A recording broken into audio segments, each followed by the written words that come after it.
Greetings and salutations, This is I, Wolfphototech, and here we are with D&D 5th Edition's Fizban's Treasury of Dragons. This is actually a more recent book. This is actually the new Wizards logo on the back. So it's like a 2021/2022 production book. The first printing of this book was October 2021. Sometimes when I have repeating numbers, my brain gets stuck on the repeating number or repeating structures of numbers. So there you go. You got the regular book artwork. Then you have the special cover. As I said before, and I'll give a rant, if you're the kind of person who buys always the special covers, you're only really spending money on the special covers, and I personally feel that is a you thing, but you know, that $10 can be used somewhere else. You know, if you buy 5 of these books that are special cover, you essentially bought a 6th book of cover art.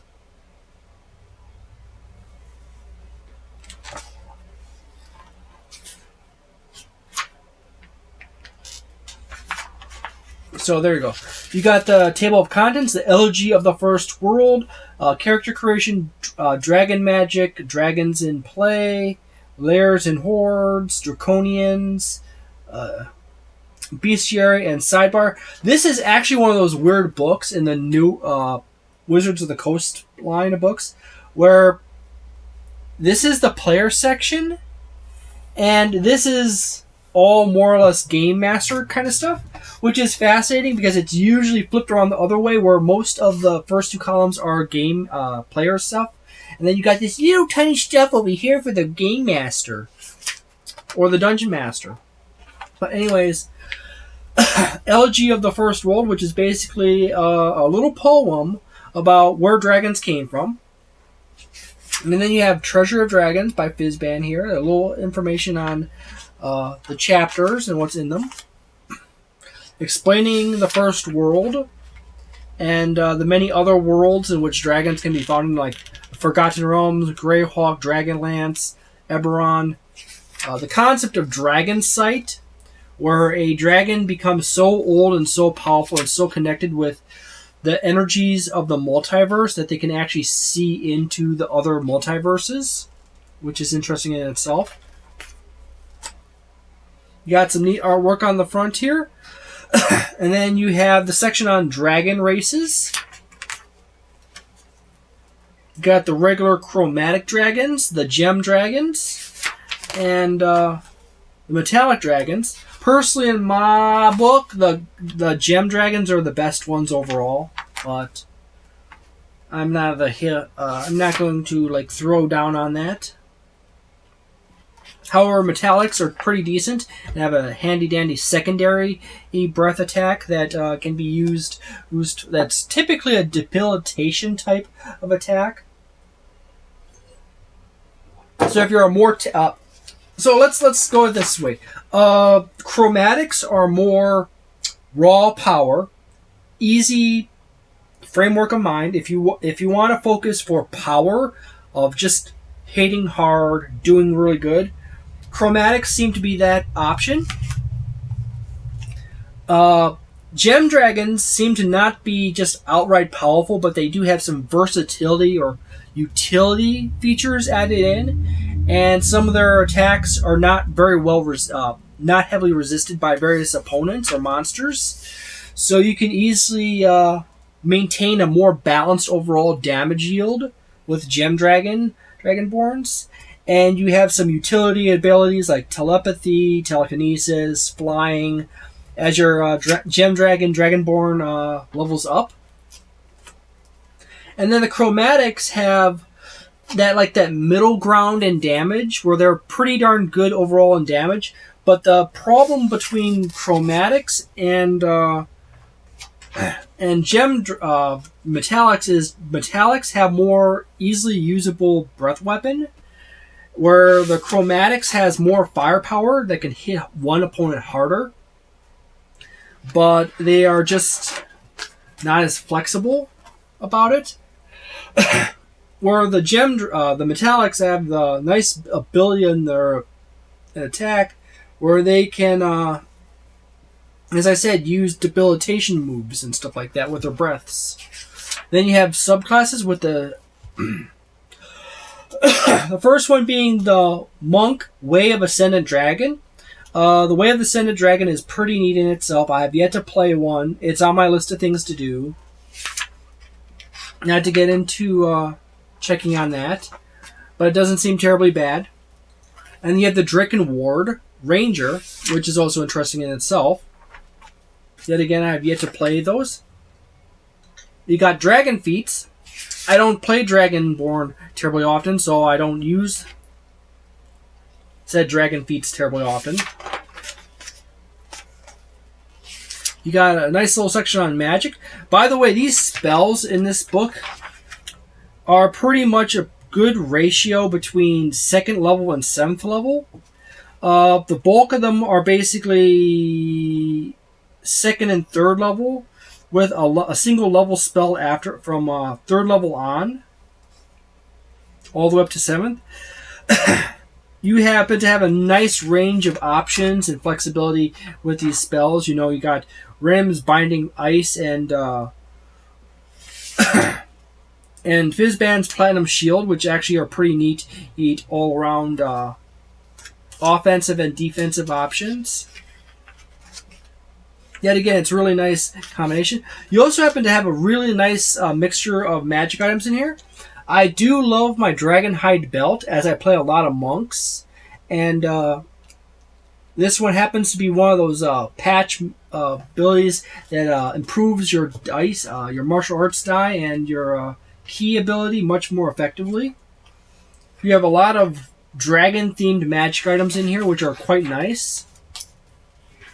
Some of them are like light flavor items, you know, like the Emerald Pen, which basically does not run out of ink, and you can cast Illusionary Script with it. And then you have also some decent melee weapons, like the Flail of Tiamat.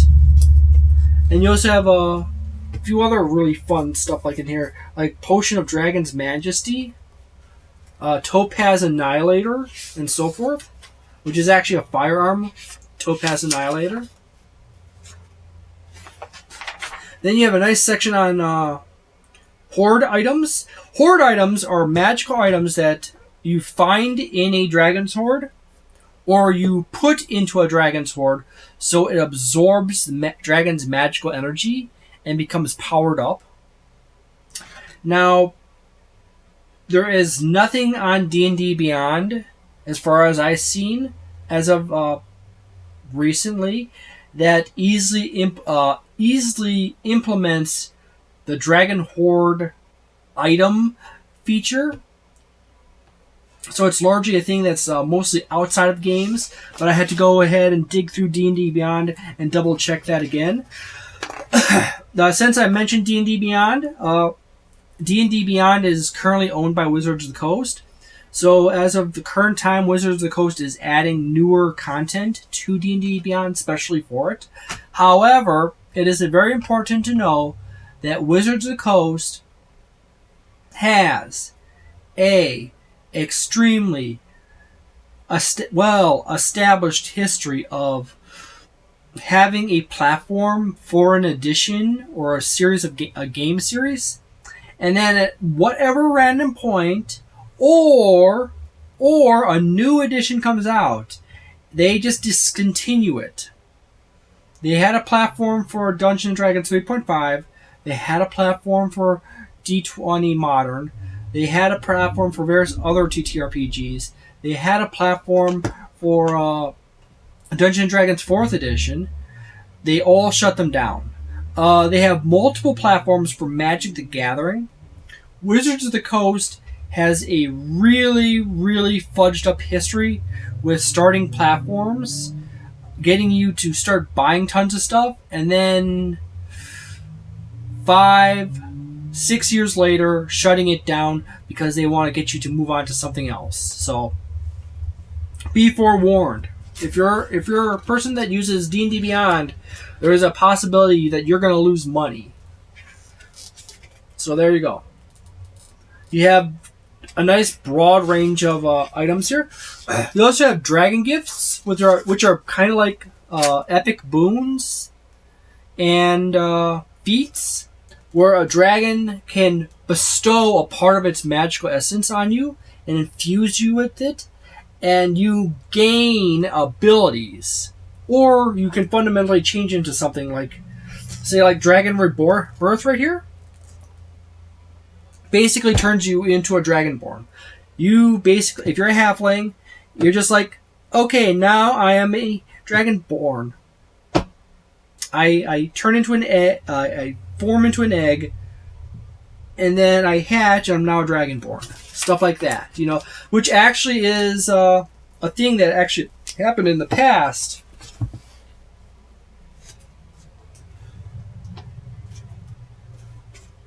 Because at one point, I do not know if I have the book. Look here.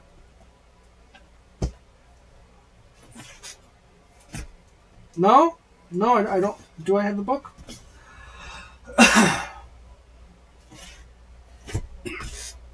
No, it doesn't look like I have the book sitting there, but there is a Races of the Dragon for Dungeons & Dragons 3.5. I think it's buried in a corner or something under Fierce down there. But it's a book that has the lore of how Dragonborn came into existence. They used to be loyal people to various dragon gods, specifically in the lore to Bahamut. And at some point, Bahamut was so impressed with them and loved them so much that he basically infused them with dragon energy and set them into a ritual to form a shell to seal themselves inside of. And after so much time, they would metamorphose into Dragonborn in the shell, and they come out, and now they're Dragonborn. And that's the origin of Dragonborn. So right here with Draconic Rebirth, you got a little bit of that retelling or the reincorporation of that classic mechanic from 3.5 into 5th edition, which is kind of neat. You got Draconic Senses, Echo of Dragonsight, Frightful Presence, so your character can gain Frightful Presence, Scale Toughness, and so forth. It also talks about converting feats narratively into dragon gifts as well, which is nice. Then you have this section on dragons in play. This whole section is basically all about your game master or dungeon master, how to play a breed of dragon as accurate as possible, how to construct their bonds, ideals, flaws, their personality based on the culture of the dragon. And it even has got some dragons here with some jewelry on them. So some dragons apparently actually will dress up a little bit and have jewelry. We got information on dragon lifespans, mimicry abilities, such and so forth, how to name dragons. You got beautiful,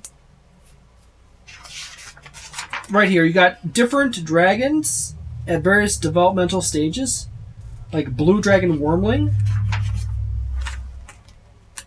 a young blue dragon, and then a much older one, and then you have a head of an ancient blue dragon right here, and so forth. And then you have a section on reproduction of dragons, half dragons, death in dragons, undeath, Dracolich, gods and religion for dragons and followers of dragons, cults of the dragon, dragon organizations, shape-shifting, huge section on the cult of the dragon, some more nice artwork, runes on dragon scales, dragon relationships, like how dragons being business owners and companions and crime bosses and acting like gods and nobility and parental figures and teachers and patrons and warlords and so forth. You got a nice little artwork of a kobold here with a spear. Dragon encounters, how to set them up, and all kinds of stuff. And this is like one of the rare occasions where Wizards of the Coast really went out of its way to actually make a book that really goes into stuff for dungeon masters about dragons. You got a dragon as a schemer, dragon as power, dragon champions. You know, if your patron happens to be a dragon, how does that relate to you? Campaign events, draconic gods, draconic overlords, and so forth. You got layers and hordes, a nice little section with a bunch of tables and everything covering layers for dragons and regional effects. The relationship of dragon magic to areas around them, death and life and so forth. Some talk about lair actions, nice artwork for lair hordes, information on adult dragons, what kind of quantity of treasure you can expect in their lairs and so forth. Whether there's curses to their treasure, you know, you stick some dragons stick some stuff on there and boom, you pick up a wrong coin and oh no, you're now afflicted with something. You got some nice range of artwork, which generates a broader range of appearance for dragons. So like you got a green dragon here, which is not the typical style of drawing for a green dragon, but adds a nice level of variation to the imagery of green dragons. That's actually quite nice. This is a section on creating a hoard for a dragon, like how to work out how many mundane items a dragon per particular stage of development would have, such as how much copper pieces, how much silver pieces, how much gold pieces, how many mundane items, how many gems, how many artworks, how many magic items will you find in there, how many platinum coins, and so forth. They left out my favorite currency, Electrum. Well, I can always take a little note piece of paper and attach it right there. Add double the Electrum of gold. Reduce gold by half, double Electrum by the half.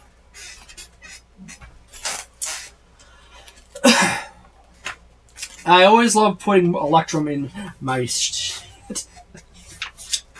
But, got a little section on the Draconomicon. I actually have multiple editions of Draconomicon.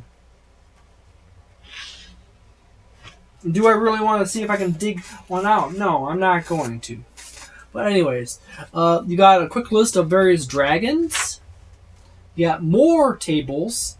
This, all the gem dragons, like the amethyst dragon, the younglings, so forth and so forth. You got the typical lair. You got maps for typical lairs for all the major types of dragons. So if you ever really needed to, you're in a hurry and you have an amethyst dragon, you can always just pull this map and then white out some of the words. And then get your players playing through that. And then they have information and tables for variations and the strategies in which the dragon utilizes around the lair. You got black dragon dens, you got blue dragon dens, you got, as I said, really nice artwork of the various dragons in here, so it's actually quite handy as points of reference. And to me, a black dragon never quite looks black. He kind of looks like he's muddy. And he just happens to be really dark.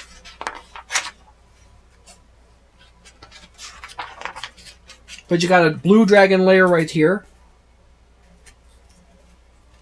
Every single dragon in here happens to have a lair in it. Brass dragons. They also have very consistent concepts that seem to replicate. Like, chromatic dragons tend to be more natural environments, but cranked up to the extreme, where metallic dragons will have natural, not natural, but man-made structures incorporated into them more, and will tend to have like a meeting area included, or such and so forth. You got a bronze dragon section here with all the information. You got bronze dragon art objects table. Got a bronze dragon personality trait table. Bronze dragon ideals. Bronze dragon spellcasting table for the different levels they have. Development, young, adult, ancient.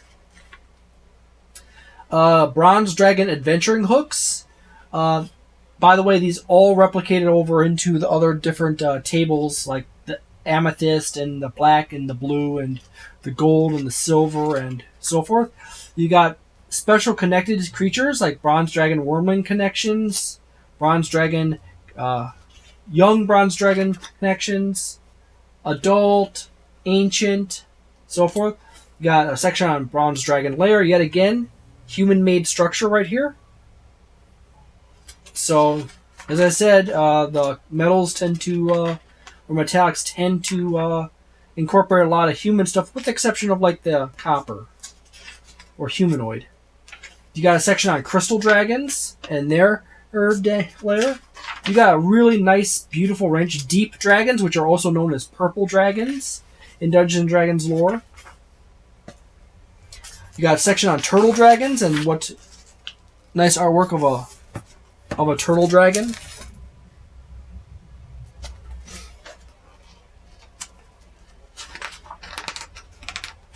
Got some famous dragons in each one of these sections, so I'll typically have a little box here talking about a famous one of that type. Like emerald dragons have Raluthum. You got Raluthum's. You got a emerald dragon's lair right here. You can see that's actually been manufactured and created by humanoid hands or claws. You got fairy dragon section. Fairy dragon, I think, is like the one exception where they don't have like a lair. If anything, a fairy dragon would have a lair, they typically would like pick a place that either is like a little tree, or they will pick a large birdhouse, or they will find like a bakery. And a fairy dragon or a pseudo dragons will typically like to find like where they can find a lot of sweets or fruits that they can munch on, and they will find a place up in a like loft or something to live in or something. Fairy dragons and pseudo dragons do like to be around people, but they specifically like to be around certain types of people. Super happy, friendly people, peaceful people, people who enjoy playing pranks and stuff, and having fun, young of heart people. Gold dragon lairs. Yet again, the standard, behind a waterfall kind of thing. Got green dragon lairs, which is actually a hollowed out tree. And you see a side view map here. And then this is the top down of the side view map. Yet again, you have the classic green dragon spraying very poisonous mist at people. You got moon dragons. You got red dragons. And sapphire dragons. You got a sapphire dragon lair. Shadow dragons, which is actually a variant of other dragons that have been who absorbed a lot of Shadowfell energy into their being, and have basically transformed into shadow dragons, which they will then retain some of their non-shadow dragon traits. But gain shadow dragon traits. You got white dragons, and then you have this handy-dandy section called a bestiary with some really nice artwork. And then you have different dragons here, like amethyst dragon, describing their colors, ancient, adult, young. Amethyst dragon wormlings, what they look like. And they pretty much make a point of having artwork for every single dragon in this book, which is quite nice. You got animated breath, which is, there's an example of a white dragon spraying down its breath and then imbuing its breath with enough life force, a pseudo life force or dragon energy, that it actually animates into a creature that is subservient to the dragon. And it describes what a different elemental breaths look like by various chromatics. You got aspect of Bahamut right here. You got aspect of Tiamat. You got chromatic great worms describing how they function. Crystal dragons. Young crystal dragon. You got deep dragons, which are also known as purple dragons. You got purple wings and like a gray body and a purple tongue. You got Dracohydras, Draconians. Got a bunch of Draconians here. Got Draconic Shard. Dragon Blood Ooze. Dracobone Golem. You got various Dragonborns, specifically tied to champions tied to various dragon gods. You got Dragon Flesh Grafters. You got Dragon Followers. Dragonel. Dragon Turtles. Young Dragon Turtle, regular Dragon Turtle Wormling, and so forth. Also, Ancient Dragon Turtle right up here. You got Egg Hunters. Elder Brain Dragon. Emerald Dragons. You got Eye Drakes. Gem Great Worms. Gemstalker. Ghost Dragons. A Horde Mimic. Horde Scarabs. Hollow Dragons. Lion Drakes. Metallic Great Worms. Metallic Sentinels. Moonstone Dragons. Got a Moonstone Dragon right there. Sapphire Dragons. Sapphire Dragons are beautiful. You got Sea Serpents. You got a Topaz Dragon. By the way, the description of the structure of the wings of a Topaz Dragon describes it as being able to easily fly and swim via flapping its wings. And then you look at an actual image of a Topaz Dragon, and their wings are twisted in reverse. That does not work in real world. The bone front edge, which is now in the back, is what breaks the turbulence in the water and the air. And the flapping in the back, flaps in the back, the loose stuff in the back actually helps catch the air and pull it up. Being reversed like this would actually make it more difficult to fly and swim, because the forward section of the wing is no longer breaking the air and no longer supporting. It's actually pushing against these flaps. But of course, there's also the fact that Topaz Dragons are entropy dragons and are dragons tied to negativity and death, and so they kind of had to give them some bony. They had to make them look bonier, like bone plates, and they had to twist some parts of their body to make them look creepily unnatural. But anyways, a Topaz Dragon face kind of reminds me of Baragon from Godzilla, minus the horns. But there you it. You happen to have right after the Topaz Dragon, there happens to be a nice little list of creatures for the bestiary section. For whatever reason, when they manufactured this book, this back page is actually weirdly stuck or attached to the back sheet. So, yeah. Complicates using the last page, though, like that. But, hey. But anyways, everything is organized from creature by challenge rating. And then they have a creature type section right here as well. So you have everything organized out. However, they don't bother lose a points. They got the creature by type, but they don't ever put the page number with it. You had to check and reference this section right here to get the page number. Actually, that's not even, there's no page number there either. Brain fart. I don't even ever use that, actually. I just like flip through the pages and flip right to it, but there isn't even a page number there. So the creature lists are like, yeah, they're nice, but there's no page numbers tied to them, so it doesn't actually speed up any process. It just gives you the CRs for them and tells you what categories they fit into. I do say that I have to give Wizards of the Coast some points on this. They actually made a book that actually has a fair amount of value to it for Dungeon Masters. But they, as usual, have to cram in some player stuff. So now when you're, as a Dungeon Master, playing this, a player wants to like, hey, I want the Ascendant Monk. Oh, I go buy Fizban's Treasury of Dragons. And they thumb through it. And then they have a metagame problem. And a lot of Dungeon Masters complain that they have to constantly homebrew tons of stuff. Even like really simple things that they typically don't have to homebrew in the past.